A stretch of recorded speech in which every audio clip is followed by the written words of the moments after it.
Have you ever wondered where the chemicals from your cosmetics, soaps, or paints end up?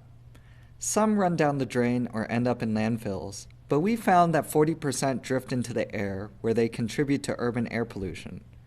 Scientists call these chemicals, which come from oil and natural gas, volatile organic compounds, or VOCs.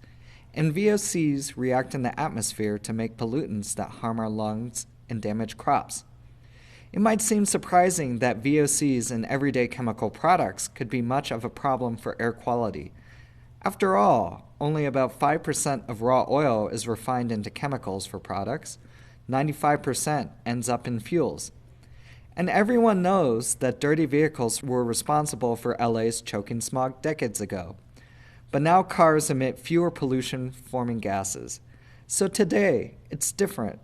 We found that in Los Angeles now, these paints and pesticides and perfumes and other products emit about as many pollution-forming chemicals as vehicular sources do.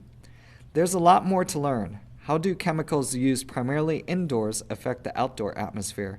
And how do they impact people's health? We hope our work inspires new research collaborations.